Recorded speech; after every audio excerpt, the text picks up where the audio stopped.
Hello everyone, and Merry Christmas. To get you into that Christmas spirit, I decided to watch The Polar Express, directed by Robert Zemeckis and starring Tom Hanks and Josh Hutcherson. A young boy who struggles to believe in the magic of Christmas is invited aboard the Polar Express, an exclusive trip to the North Pole to meet Santa. So a slight explanation as for why I chose the Polar Express of all movies and didn't open it up to a public voting as to what I should review is because I've always hated this movie. I've always found it a bit weird, a little bit creepy, kind of nightmare fuelish. I've avoided it like the Black Plague, and I think prior to rewatching it recently, I'd probably only maybe seen it a maximum of 2 times. And because I don't like it, the first time was me being strapped into my cinema seat and watching it like this. Why are they all so ugly?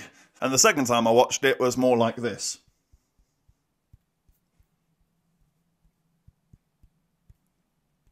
Yeah, this one never worked for me. But I am a much maturer man. I am a much maturer critic. Sort of. Have I changed my mind after all these years? Can I actually sit down, give it the time of day, and change my mind? Well, let's see. And the good news is, I do have some positives. Big win! That's a huge win for the Polar Express compared to how I used to feel about it. And the obvious one to me is the music. It's wonderful. I can't believe I never really appreciated that before. But it is fantastic, and it really does get you into that Christmas spirit. I'd love to add this to a playlist on Spotify for Christmas music. I'll have to ask Mrs. IMO because I'm old school and I still do music on YouTube. I do quite enjoy the originality of this movie. There's not many other CGI animated family Christmas movies that come to my mind. Even more so, there's none that are about some sort of magic train. And we will talk about the CGI, but actually, I think a lot of the designs are really good, especially in the locations. They do offer a Christmas feeling. There is a lot of symmetry and just pleasant imagery to behold in this film. And considering that the story is largely just kids sat on a train, I think the script does a really good job of still keeping it exciting, creating scenarios for action and drama to unfold. Whether it be with a kid who's trying to get on board because he's changed his mind, or someone's lost their ticket, and if you lose your ticket, that's a no. I like that. It kept it moving, it kept it entertaining, and it did all feel like a natural progression to the story. I think Tom Hanks is doing outstanding work in this one as a voice actor. The fact that he plays just about everyone is really impressive because you can't always tell. It's just in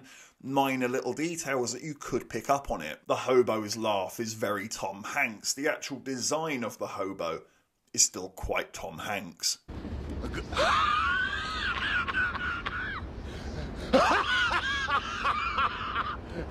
Hey, we all! I think Hanks really comes to life in this one, and he does offer a positive, happy energy to a Christmas movie that's always welcome. But some things will never change, and I do still have some negatives about the Polar Express. And the biggest one to me is that It makes no damn sense.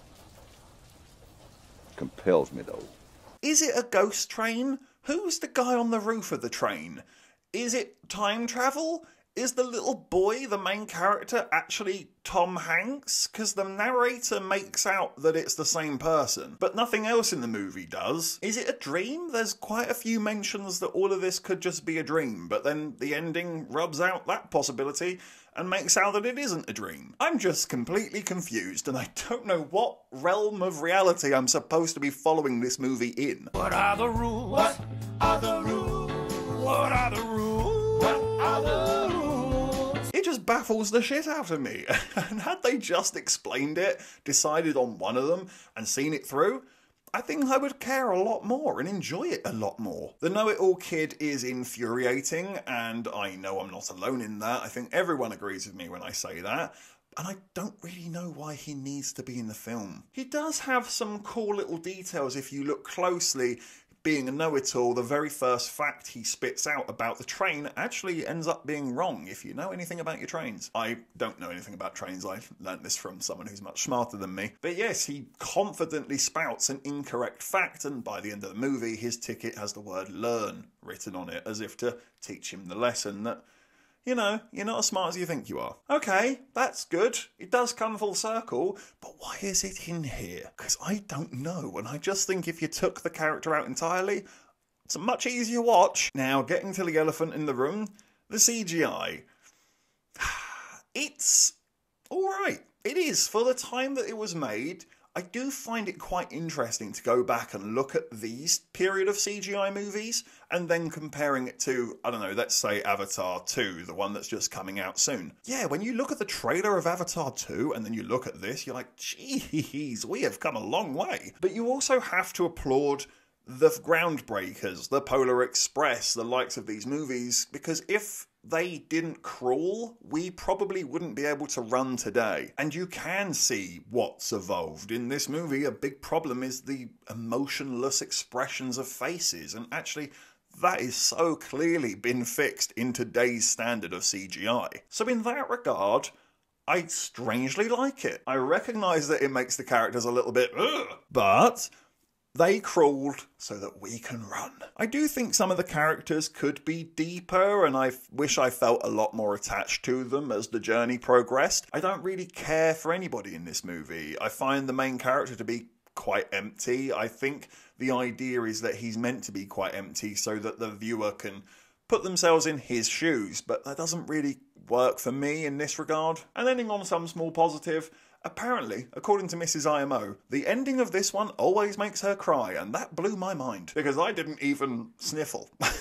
I really am cold-hearted, aren't I? But yeah, apparently it works a treat on her every time, and I can kind of see it. It did make me at least go, yeah, that was nice. So, back in the day, I probably would have given the Polar Express a 3 out of 10. Maybe a polite 4, but that would have been a very polite 4. But today, I give the Polar Express a 6 out of 10. So yeah, I am strangely starting to warm to this movie. It was a lot better than I remembered. It did get me in the Christmas spirit. I loved the music. I loved some of the capers and action that they find themselves getting into. Yeah, I do think I'd be more willing to revisit this in future Christmases to come. Thank you for watching this review. Please be sure to hit that like button and hit the subscribe button if you haven't already, and please do hit the comment section as well. Have you seen the Polar Express? What did you think about it? What are some of your Christmas watches this year? Let me know in the comment section below.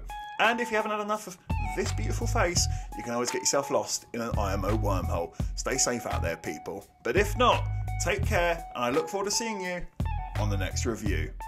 Merry Christmas.